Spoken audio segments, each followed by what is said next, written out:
I was in the middle of my shift at the warehouse when I got the email. Just one line from Dana, no greeting, no emotion. Taking the RV, you've got the loan, so you can deal with it. Don't call. That was it. At first I thought it was a joke. Maybe she was pissed about something and trying to make a point. But as soon as I read it again, I knew. Something had snapped. My hands were shaking when I stepped outside and hit call. She picked up like it was a normal Tuesday. "Hey," she said, cool as ever. "Dana, what the hell's going on?" I asked. She didn't hesitate. "I've fallen in love with someone else. His name's Ben. We're leaving. I'm done pretending." I stood there, mouth half open, staring at the parking lot like it could give me answers. "You're what? You're just taking off with some guy?" I tried to stay calm, but my voice cracked on that last word. "We're taking the RV," she said. "Already on the road." "That thing's in my name, Dana. You know my credit's clean. That loan's still got over 37 grand left on it." She laughed, short and sharp. "Yeah, that's your problem now." Then she hung up. Just like that. Gone. Before we continue, real quick, what city or country are you watching from right now? I called again. Straight to voicemail, texted, emailed, nothing. I should have known. A few months back, we'd talked about divorce, just casually. She'd even brought it up, said we should get ahead of things before resentment built. But she never followed through. Now I knew why. I left work early and drove home like a zombie, heart in my throat the whole way. I went straight to the drawer where we kept important papers, wills, medical stuff, and those half-filled divorce forms. Gone. She'd taken those too. I turned around, and there was Nate at the kitchen table, 11 years old, homework spread out in front of him, like it mattered. He looked up at me, smiling like nothing was wrong. "Hey, Dad, we got any more glue sticks?" I couldn't answer. I just stared at him, my whole world tilting under me. I swallowed hard, walked over, and opened the supply drawer. "Yeah. Got one here?" I handed it to him with a smile that took everything I had. He went back to cutting paper like it was just another school project.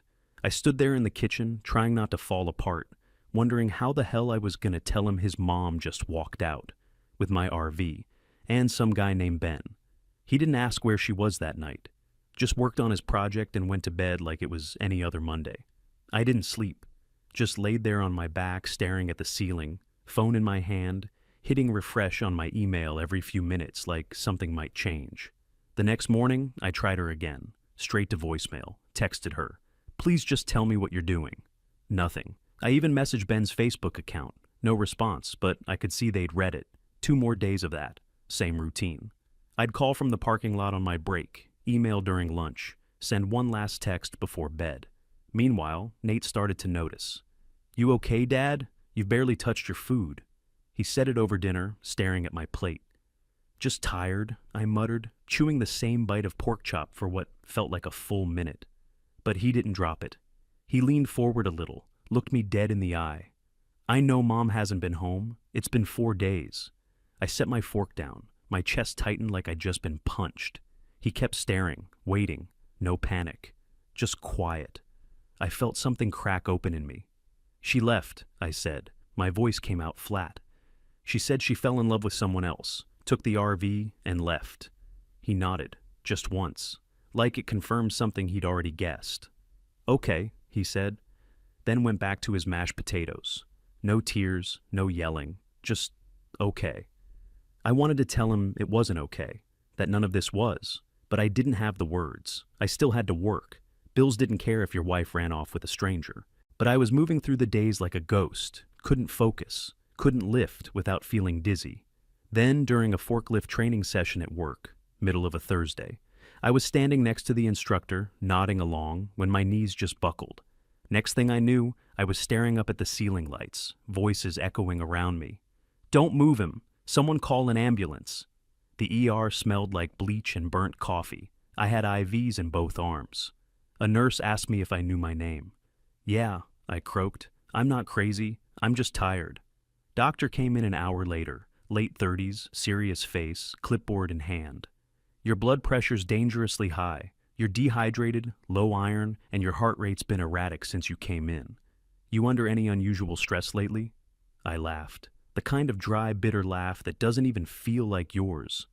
"Yeah," I said. Something like that. He gave me a look. We're keeping you for observation. Might be more going on here. I didn't argue. I didn't have the energy. I just nodded and closed my eyes, picturing Nate sitting at the table alone, wondering why no one came home this time. I was still lying there with the IV in my arm when I heard the door creak open. Nate stepped in with a woman from his school, one of those counselors who looks like she's seen a lot. He froze when he saw the wires and tubes sticking out of me. His face went pale. "You're not gonna die, are you?" I forced a smile, but my throat felt like sandpaper. "No, buddy, I'm gonna be fine." I wasn't sure that was true. The counselor stayed near the door, watching us like a hawk, but giving us space. Nate walked closer, his sneakers squeaking on the tile. "What happened?" he asked. "Stress, I guess," I said. "They're running tests."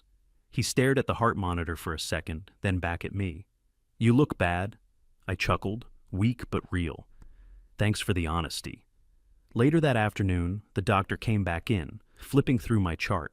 He didn't sugarcoat it. "We've got your scans. You've got an intestinal blockage and some arterial damage. You're going to need surgery, and soon." I glanced at Nate, then back at the doctor. "How soon?" "Tomorrow if we can get the slot. Waiting isn't an option." The counselor put a hand on Nate's shoulder, but he didn't flinch. He just looked at me, eyes steady. "You gotta do it," he said. His voice cracked on the last word, but he didn't cry. "I know," I said quietly. "I know."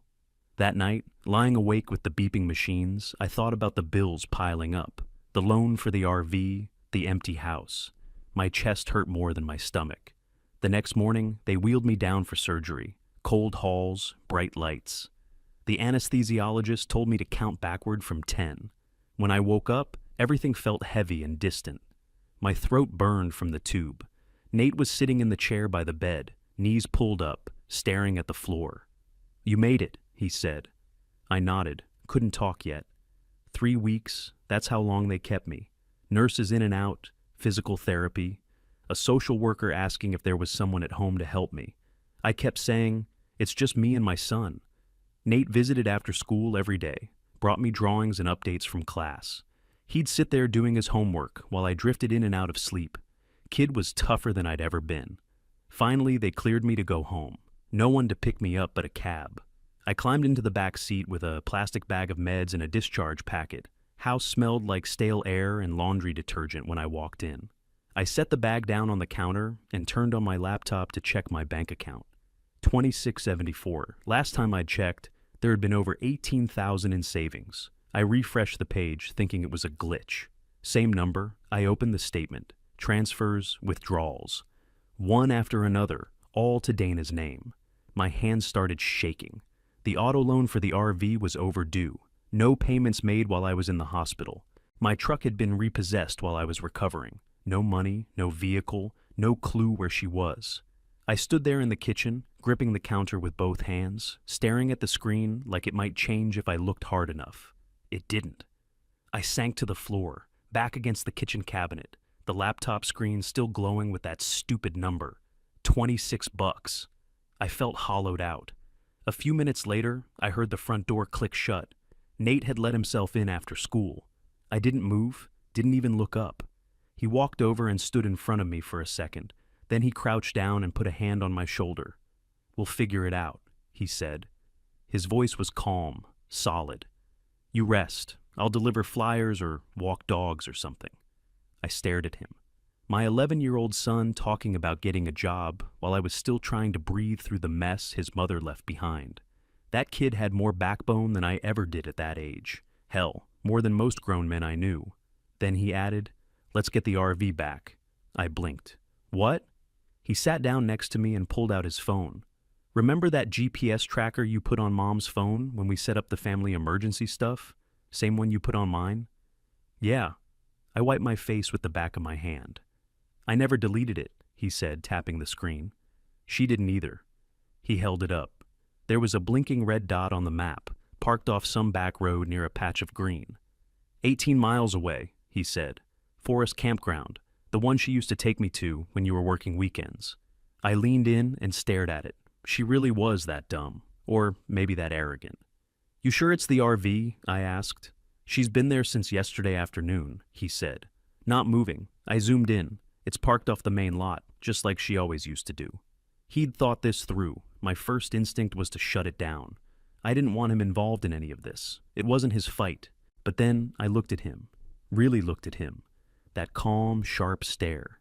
He wasn't scared. He wasn't breaking down. I was the one falling apart.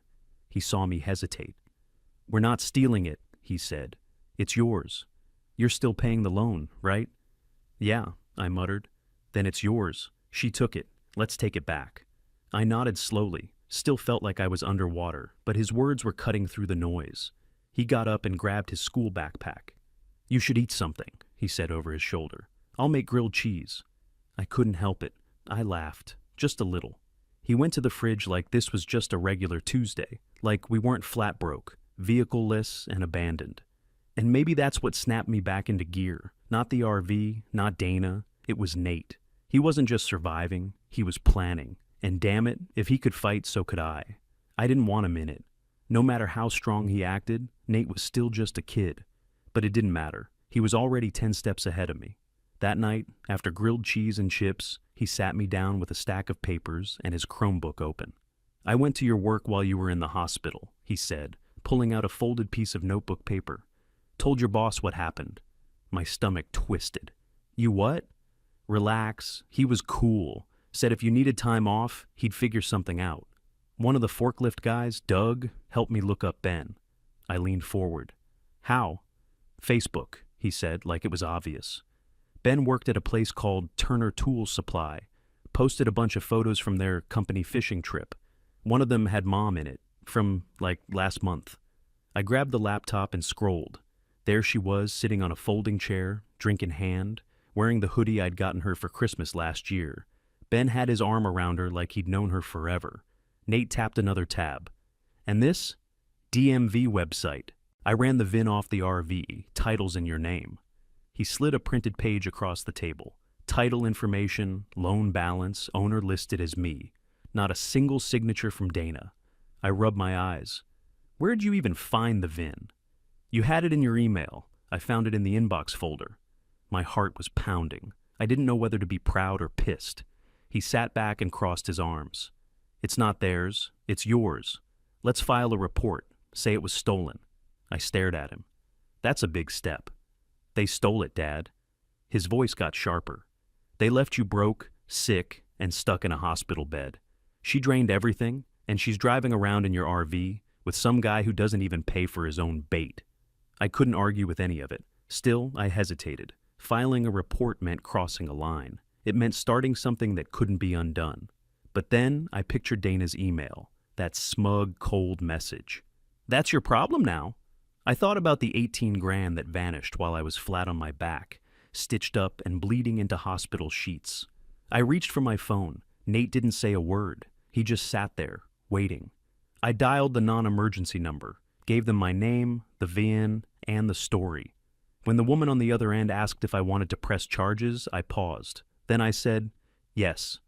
3 days later, my phone rang just after 7 a.m. I was halfway through microwaving leftover eggs when I saw Dana's name flash across the screen. I let it ring once, twice. Then I picked up. Her voice was sharp, frantic. "The cops are here. What the hell did you do?" I didn't answer her right away. Just grabbed my keys. "Where are you?" "You know where I am?" she snapped. "You called the cops on me? Over the RV? I'll be there in 30. I hung up. Nate was already by the door, shoes on. "Was that her?" "Yeah, let's go."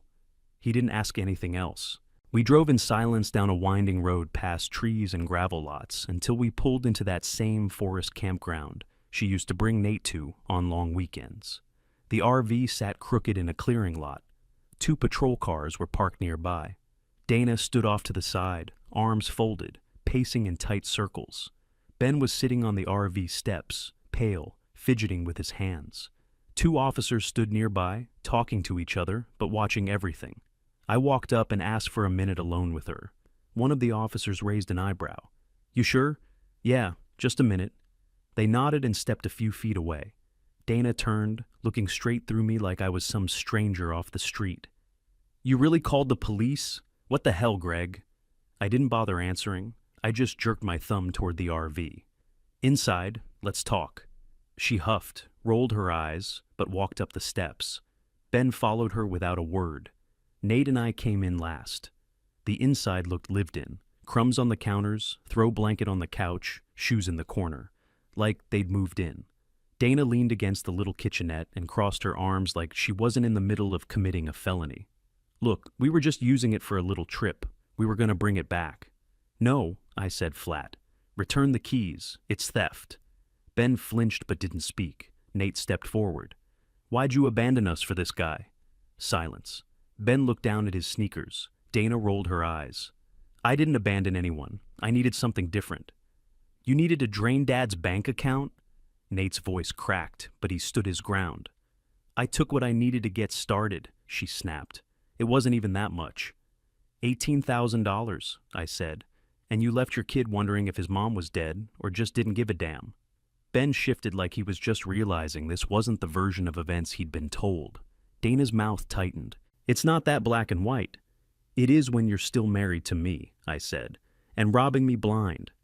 You weren't robbed, she shot back. You're being dramatic. Nate's fists clenched at his sides. You don't even care that Dad almost died, do you? She looked at me then, maybe for the first time in weeks, took in how thin I was, how my arms still shook. Ben looked at her. You didn't say he was in the hospital. She didn't respond. The tension in the RV was thick enough to choke on. No one moved, no one breathed. Then I held out my hand. Keys, now. She didn't move, just stared at my hand like I was asking for the moon. Then Nate said, cool as ever, we found you through the GPS on your phone. Ben's head snapped up. Wait, what? Dana blinked like she didn't understand. The emergency tracker, Nate said. You never turned it off. I pulled it up and found the RV sitting here. Ben stood up slowly. You've been tracking her? No, I said. We installed it years ago, just in case something happened on the road. She forgot it was there. He turned to Dana. You knew they could see where we were this whole time? She looked cornered. I didn't think they'd remember. Nate didn't let up. He looked down at her stomach, then back up at her face. Is that your kid? She froze. Ben's eyes went wide. What? You didn't tell him? I said. Jesus, Dana. Ben took a step back. Wait, you're pregnant? She didn't answer, just rested a hand on her belly like she could hide it. Nate said, clear as day. She's 5 months along. Ben stared at her, stunned. We met 3 months ago. Silence. Tell me he's lying, Ben said, pointing at Nate. She didn't say a word. He shook his head, face turning red. You told me I was the first guy you were with since the marriage fell apart. You said it was over long before we met. Dana finally spoke, but her voice was thin. It was over. I didn't lie. You didn't lie? He snapped. You're 5 months pregnant and you've been acting like this thing between us was real? What the hell am I even doing here? He looked around the RV like it suddenly disgusted him. Then he grabbed his hoodie off the couch and stormed out the door without another word. Dana sat down hard on the bench by the table, hands shaking. Nate looked at her like she was just another stranger. By the way, he said, we called your parents. They're outside. Her head shot up. You what? I figured they should know where you were, he said, and what you've been doing. She got up and moved toward the door fast, but before she even touched the handle, it swung open. Her dad walked in first, jaw clenched, eyes cold. Her mom followed right behind, arms crossed, lips pressed tight. Hi, sweetheart, her mom said. Got anything you want to explain? Dana's voice cracked. It's not what it looks like. I didn't mean for it to go this way. Her dad didn't say anything, just stared at her with disgust. I needed space, she said, eyes darting to each of us. I didn't think it would blow up like this. I thought... You thought? Her mom snapped. You thought you could abandon your kid and steal money from your husband and we'd just back you up. Dana looked like a deer in headlights. She turned to them, eyes starting to tear up. Can you guys just help me, please? Her dad didn't flinch. You made this bed. You're on your own now? He turned and walked out. Her mom gave one last look, sharp, final, then followed. Dana stood there, all alone in the middle of that RV, looking like the walls had just caved in. She stood there frozen, breathing hard, eyes still darting between the door and the three of us. I stepped forward and kept my voice low, steady. You've got one option left, Dana. Return the money, or I press full charges. She blinked like she didn't hear me right. You can't do that. We're still married. I almost laughed. You filed, remember? Took the papers out of the drawer before you ran off. She opened her mouth like she wanted to argue, then shut it. We're nothing now, I said. No joint account, no shared future. Just your name on my debt and your fingerprints all over my stolen property. She stepped back, wobbling slightly. I don't have 18,000. Then give me what's left, I said. Now. She hesitated again. Then Nate pulled out his phone and held it up. Want me to call the cops back? Dana's face twisted. She looked between me and Nate like one of us might back down. We didn't. After a long second, she groaned and walked over to a cabinet drawer near the bed, pulled out a small brown envelope and tossed it on the table. It slid across and stopped in front of me. Cashier's check, she muttered. 3,500, that's all that's left. I picked it up, checked it, then reached my hand out again. She knew what it meant. She dug the keys out of her hoodie pocket and slapped them into my palm. Hope it was worth it, I said. She glared at me. You think you're better than me now? No, I said, heading for the door. I always was. Nate followed me out without another word. I handed the keys to the cops and gave them the quick version. Everything was settled, no further action needed, for now. A week later, I sold the RV to a retired couple from Spokane, used the money to pay off the rest of the loan in full. I hired a lawyer the same day, filed for damages, back theft, and child support. She didn't show up to the first hearing, didn't show to the second. Judge approved everything, garnished wages, automatic deductions. Ben vanished, deleted all his socials, changed his phone number. I never saw him again. Dana tried reaching out a couple times. Emails, a voicemail once, even sent a card for Nate. I didn't open it, didn't answer, didn't write back. She'd already made her choices. It's been about a year now. My health's back on track. Not perfect, but solid. I'm working steady again, doing contracting jobs with a buddy from high school who runs his own crew. Most days I'm up at 6, on site by 7, home by 4. It's nothing glamorous, but it's clean work, honest pay, and it keeps the lights on. Nate's doing great, still sharp as hell. Kids in advanced math and helping run the school newsletter. He doesn't talk about what happened much, but I can tell he remembers everything. And honestly, he came out of it stronger. We get $500 a month from Dana's wages. Doesn't go far in this economy, but it covers Nate's sports fees and keeps him in cleats and pencils. The RV's gone. So is the debt. I never got the full 18,000 back, not even close. But I got something else. I got peace. Seeing Dana's face when her own parents walked away from her, that was its own kind of justice. That cold look in her dad's eyes when he said, "You're on your own now." I'll never forget that. Sometimes Nate jokes when I burn dinner or mess up the laundry. He'll smirk and say, "Guess I'm the man of the house now." He's not wrong. He watched me fall apart, then helped me put the pieces back together. That kid stepped up in a way no one else ever has. I cook now. Not great, but edible. I go to every one of his games, even if I have to leave work early or show up muddy from the job site. I don't miss a minute. I know now what matters. Looking back, I should have seen Dana's selfish streak a mile away. It wasn't sudden. It was there in the way she always put herself first. Small stuff I let slide. But it doesn't matter now. What matters is this house, this kid, this life we're building. Nate and I, we're good. We're better than good. We're a team. One kid, one fight, one future. That's all I need.